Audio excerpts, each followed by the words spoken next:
Riwruogo kinde mamine pachoka FIDA owacho ni nitie dwaro mondo kel lokruok mag chike kod mago mag kido gi timbe kaka yo mar bero thuolo mag wakeini e chenro mopogore mag telo.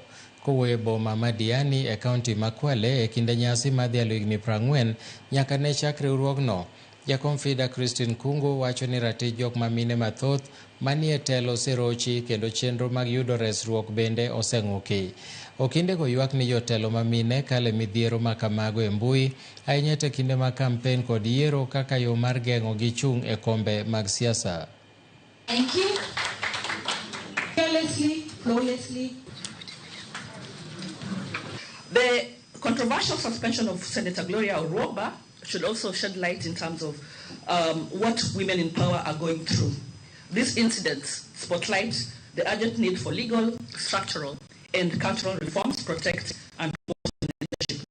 The Office of Justice has continued to face resistance over the last years, and specifically after 2022 presidential election petition judgment, attacks of our women in leadership. We continue to see more attacks against women, particularly in the social media space.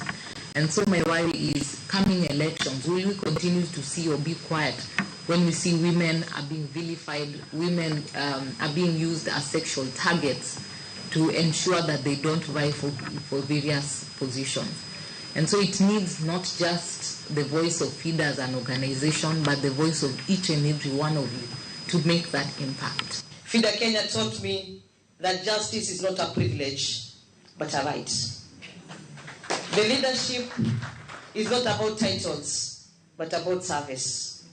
That empowering women is not just a legal duty, it is a moral imperative and a development strategy.